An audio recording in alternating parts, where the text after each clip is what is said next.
Bueno, en el día de hoy vamos a hablar sobre amortización de préstamos y por qué es importante estudiar lo que es una amortización de préstamo, porque tengamos en cuenta en qué unidad estamos parados, ¿no? Estamos parados en una unidad donde vamos a intentar conocer y aprender muchos de los elementos que forman parte de un proyecto de inversión. Como no podemos ir directamente al estudio de un proyecto de inversión sin antes conocer cuáles son los elementos que conforman o que hay que tener en cuenta, o que conocer o que saber, previo a analizar un proyecto de inversión, el préstamo es un factor importante. Digamos, no podemos encarar ningún emprendimiento si no tenemos el capital. Y el capital generalmente es provisto por un socio capitalista, por alguien que dispone del dinero, o la empresa, si tiene algún saldo en su cuenta corriente importante y puede disponer parte de él para hacer de este capital un emprendimiento, una ampliación de planta, una compra de maquinaria, etcétera, etcétera. Bueno, debe ser provisto por alguien, en este caso una entidad financiera. En una entidad financiera, si nos aprueban un crédito, previo a un análisis crediticio, previo a saber si la persona física o jurídica está en condiciones de poder devolver ese préstamo, bueno, nos otorgan. De todas las clases y tipos de préstamos que existen en las entidades financieras argentinas, vamos a poner especial énfasis en aquel tipo de préstamos, de modalidad de devolución del préstamo, que es el sistema francés. Por tratarse justamente de la modalidad de devolución más común aquí en la Argentina. Existen otros que ya lo podrán ver en materias específicas. En este caso, la amortización, si empezamos a introducir algún tipo de lenguaje técnico, la amortización de préstamos es la modalidad con que vamos a devolver el dinero que nos han prestado. En este caso, la particularidad que tiene la amortización de préstamos del sistema francés, que es el que vamos a estar estudiando, es que sus cuotas son fijas. Todos los meses pagamos, o todos los trimestres, o todos los semestres, o el periodo de devolución de la cuota que hayamos pactado siempre será de la misma magnitud.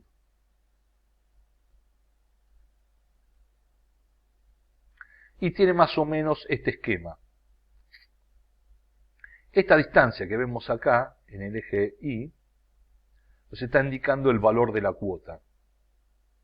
Y conforme vayan pasando los periodos pactados para su devolución, 1, 2, 3, 4, n periodos, el valor de la cuota se mantiene constante. Solo que al interior de esa cuota, cuando uno lo desagrega, al principio vamos a estar pagando un poco capital y mucho de interés. Es decir, frente al préstamo que nos han dado, la primera cuota que devolvemos una parte del préstamo y todo lo que tenemos como capital que todavía no hemos devuelto lo conforma los intereses que pagamos. Por eso los intereses son muy altos al principio. Conforme vayamos pasando los distintos periodos de evolución, vamos a devolver una mayor cantidad de cuotas, porque son acumulables el capital que devolvemos, y sobre lo que nos queda por devolver, hay un interés que nos fija el banco, y este interés cada vez va a ser menor, porque es menor la cuantía de la cuota que debemos. La cuestión es que la suma entre el capital y el interés siempre nos va a dar un mismo valor, por eso lo llamamos cuota fija. Esta es la principal característica que tiene este sistema francés en relación a otros sistemas y otras formas de devolución de dinero.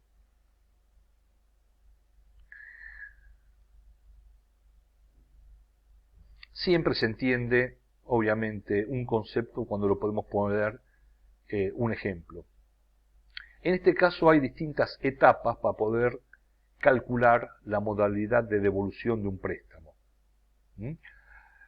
Dado un valor, vamos a llamarlo B corta, valor del préstamo otorgado, hay que aplicar esta fórmula. El valor de la cuota fija que dijimos va a estar compuesto por el valor del préstamo por, abrimos corchete, paréntesis, 1 más I es el tipo de interés, es la tasa de interés que nos aplica el banco, elevado a los n periodos, la cantidad de meses, trimestres, cuatrimestres, semestres que hemos pactado devolver. Y tanto el periodo como la tasa de interés tienen que tener la misma sintonía. Si no, habrá que readaptar estos dos elementos a una misma sintonía. Si la tasa es en mes, es una tasa mensual, los periodos tienen que ser también meses. Todo esto por I, por la tasa de interés, dividido 1 más I elevado a la n menos 1. Cuando aplicamos toda esta fórmula, obtenemos el valor de la cuota, que repito, será siempre constante. Lo que calculamos inmediatamente después es el interés. El interés que tenemos que pagar, y que va a estar metido dentro del valor de la cuota, va a ser igual al saldo inicial, la plata que debemos, por la tasa de interés. En la medida que vayamos descontando cuotas, el saldo inicial va a ser cada vez menor, a una tasa que va a ser siempre la misma. En cuarto lugar, lo que tenemos que calcular es el valor de la amortización. ¿Qué capital estamos devolviendo mes a mes? Decimos mes a mes si el valor del periodo es mensual. Bimestre a bimestre, trimestre a trimestre, etcétera, etcétera.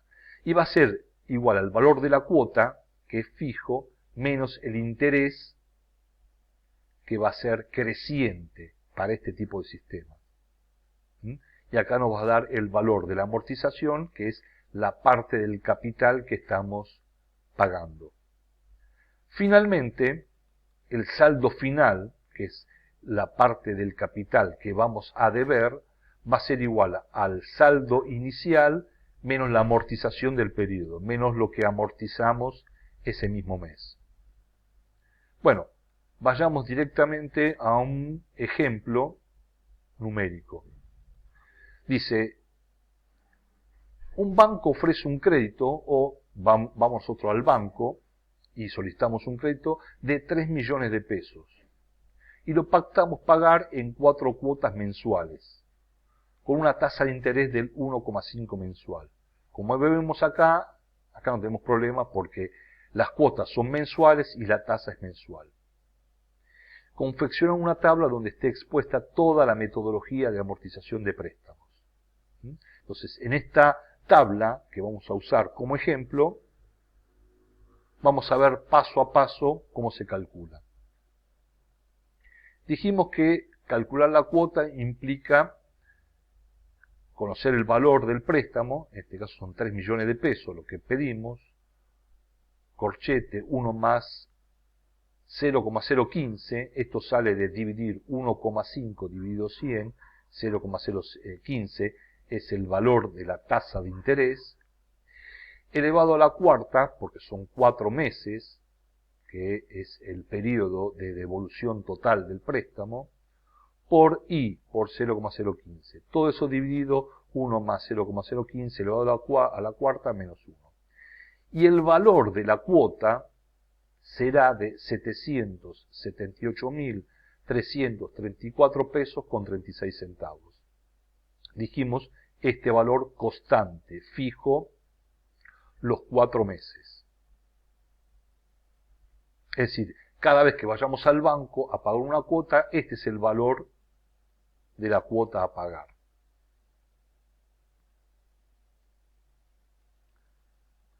Cuando calculemos los intereses que van a estar metidos dentro del valor de la cuota, el primer interés es por el total del préstamo que solicitamos, es decir, 3 millones de pesos, por 0,015. Es decir, al principio estamos pagando 45.000 pesos en concepto de intereses y una parte de capital que va a estar metido dentro de este valor. ¿Cuál será entonces el valor de ese capital? Bueno, vayamos entonces a la parte de amortización del periodo y decimos que la amortización del primer periodo va a ser igual al capital menos el interés 1, es decir, la cuota, que dijimos que es de 778.334,36, menos los 45.000 pesos, que es en concepto de interés. Significa que el capital que estamos devolviendo en el primer periodo es de 733.334,36. Finalmente, ¿cuál será el saldo que le debemos al banco mes a mes? Bueno, el saldo inicial menos la amortización 1 es lo que nos resta de pagar en concepto de capital. Es decir, los 3 millones, que es el saldo inicial, menos los 733.334,36, nos da 2.266.665,64. Esto es lo que debemos como capital y que debemos calcular para un segundo periodo. Por eso, esto es lo que debemos y con este mismo valor comenzamos. Y así sucesivamente. Vamos entonces ya al ejemplo numérico y colocar en una tabla toda la información. Entonces sabemos que el préstamo es de 3 millones, el periodo es de 4, la tasa es del 15%, pero recordemos, 15 dividido 100 es 0,015, y el valor de la cuota, que la fijamos fija, producto de este cálculo inicial, 778.334,36. Por eso en esta primera pequeña cuadro queda resumido el préstamo a devolver. Y aquí está la metodología, que es lo que analizaremos a continuación.